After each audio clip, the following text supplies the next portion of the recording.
نہ صرف اپنی اولاد کو چھوڑا، نہ صرف اپنے گھرانے کو چھوڑا، بلکہ سب چیزوں کو چھوڑ دیا. کس چیز کے لیے؟ صرف اور صرف ایمان کی حفاظت کے لیے. سبحان اللہ. آپ نے اصحاب کہف کا واقعہ تو سنا ہوگا. کافی عرصے پہلے بحیرہ عرب کے کنارے ملک روم کی زمین افسوس نامی شہر آباد تھا. یہ شہر جو ہے فرماتے ہیں کہ دقیانوس بادشاہ، جو ظالم ترین بادشاہ اور کافر بادشاہ تھا، اس کی سلطنت کے اندر آتا تھا. اور دقیانوس خود بھی غیر خدا کی پوجا کیا کرتا تھا اور لوگوں کو بھی اس پر مجبور کیا کرتا تھا. اللہ اکبر.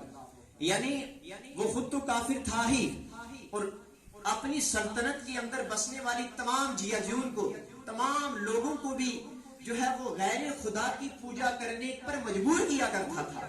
ایک تو ہوتا ہے کسی کو دعوت دینا، جس طریقے ہمارے اسلام کے اندر یہ چیز ہے کہ ہم کسی بھی غیر مذہب کے ماننے والے کو مجبور نہیں کرتے ہیں، کیونکہ ہمارا ملک ہندوستان ایک سیکولرزم کہلانے والا ملک ہے. یہاں ہم کسی کو مجبور نہیں کر سکتے کہ اگر کوئی عیسائی ہے وہ آ جائے، اسلام کے اندر وابستہ ہو، ہم اس کے اوپر جو ہے اس کو پریشرائز کر کے اس کو لے کر کے آئیں کہ آئیے آپ اسلام کے جو ہے دامن سے وابستہ ہو جائیں، اسلام کو قبول کر لیں. اگر آپ اسلام کو قبول نہیں کریں گے تو آپ کے خلاف اعلان جنگ کر دیا جائے گا.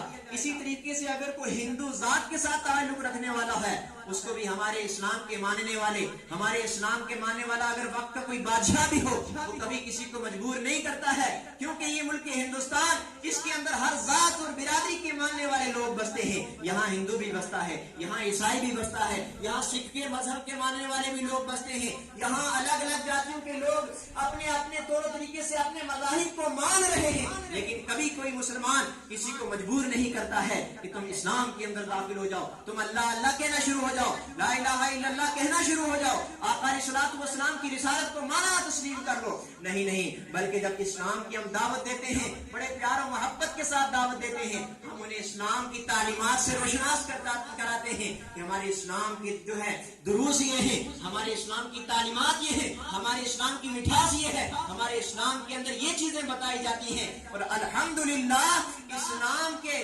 اس فیضان سے اور اسلام کی ان بہاروں سے اور ان برکتوں سے آپ دیکھ رہے ہوں گے آج میڈیا کا دور ہے، انٹرنیٹ کا دور ہے، کہ اسلام کی اس فضا سے جو ہے لوگ متاثر ہو کر ہزاروں نہیں بلکہ لاکھوں کی تعداد میں جو ہے کلمہ پڑھ رہے ہیں. سبحان اللہ.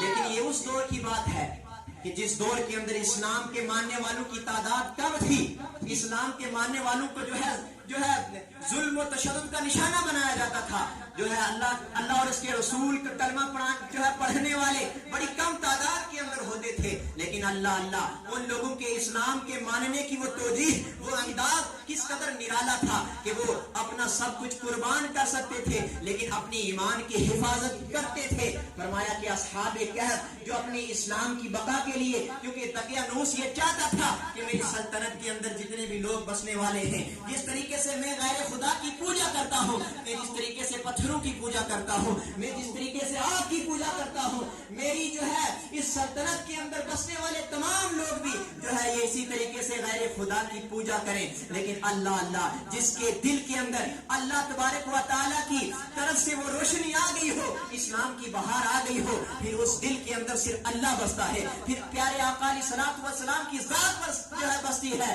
دین اسلام بستا ہے، پھر کوئی دوسرا مذہب اس دل کے اندر نہیں بس سکتا. چنانچہ اصحاب کہف وہ جو ہے سلطنت کو چھوڑ کر کے جنگل کا راستہ اختیار کر لیتے ہیں کہ ہم اپنی ایمان کی بقا کے لیے، اس حفاظت کے لیے، اپنے ایمان کی سلامتی کے لیے اس سلطنت کو تو چھوڑ سکتے ہیں لیکن غیر خدا کی پوجا نہیں کر سکتے. اللہ اکبر کبیرہ. اصحاب کہف کا وہ جو ہے نورانی قافلہ جو ہے جنگل کی طرف نکل پڑتا ہے. فرماتے ہیں کہ وہ 309 لوگوں کی جماعت تھی. سبحان اللہ.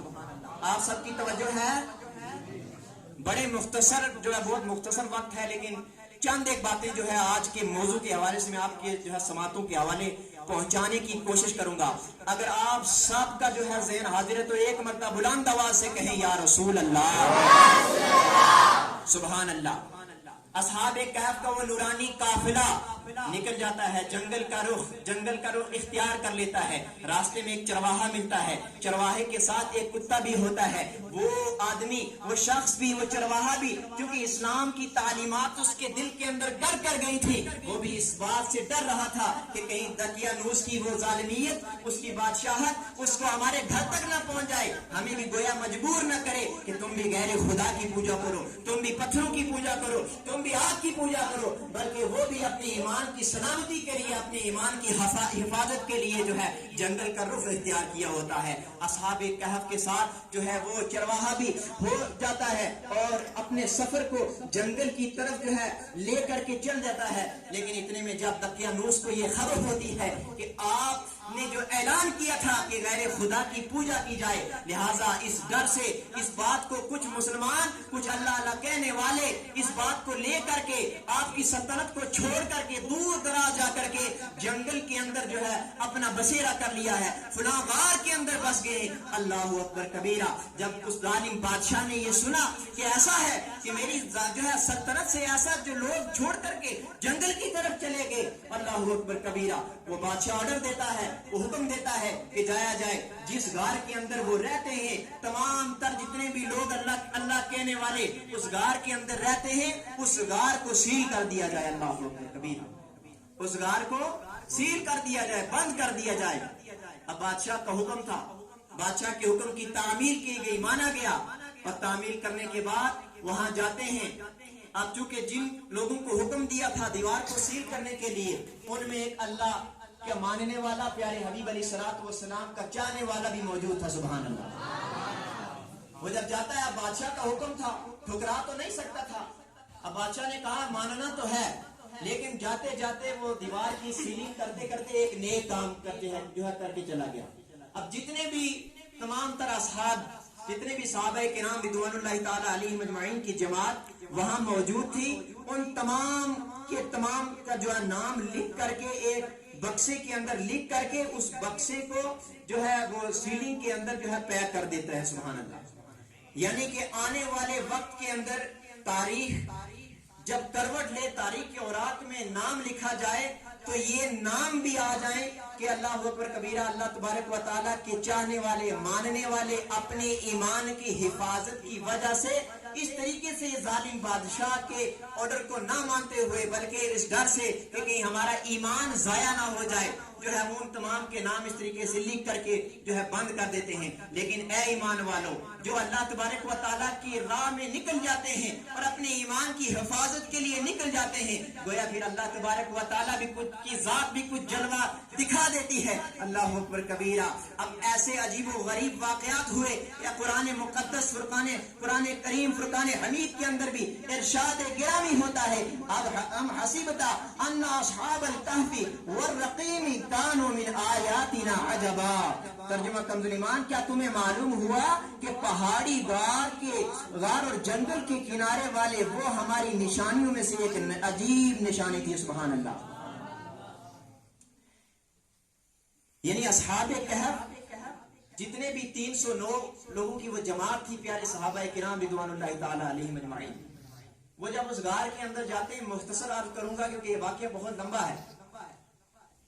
اب 309 جو ہے فرماتے ہیں کہ 300 سے زائد سال گزر چکے, اور وہ صحابہ کرام جیسے گئے وہاں پر آرام فرمانے کی غرض سے لیٹے اور سوتے کے سوتے رہ گئے, اور اتنے میں جو ہے کتب کے اندر قرآن مقدس کی آیات شاہد ہیں, حدیث مبارکہ کا ایک بہت بڑا جو ہے مورخین نے اس کے اوپر کتابیں درج کی ہیں کہ فرمایا 300 سے زائد سال کا عرصہ گزر گیا, اور وہ تمام کے تمام تر صحابہ سوتے رہے, اور 300 سال کے بعد ان کی آنکھ لگتی ہے. سبحان اللہ. یعنی آپ اندازہ کیجئے, اب انسان کی فطرت کے اندر یہ ہے کہ کوئی بھی انسان زیادہ سے زیادہ اگر جیے گا 60 70 یا 100 سال, اس سے زیادہ انسان کے بس کے اندر نہیں ہے کہ وہ اس سے زیادہ جی سکے. یہ اللہ تبارک و تعالیٰ کی قدرت کاملہ کا ایک نظام ہے کہ انسان کی جتنی زندگی ہے وہ اتنا جی سکتا ہے. اب اتنا عرصہ, یعنی آپ غور کیجئے کہ بغیر کھائے پیے, بغیر کسی یعنی کہ بغیر کھانے اور پینے کو لے لیجیے, اتنے عرصہ دراز تک کس قدر جو ہے بندہ صحیح و سالم رہ سکتا ہے. لیکن ہمارے پیارے صحابہ سبحان اللہ اپنے ایک نیک نیت کو دیکھیں کہ کس چیز کو وہ لے کر گئے تھے. سبحان اللہ. ایمان کی حفاظت کے لیے.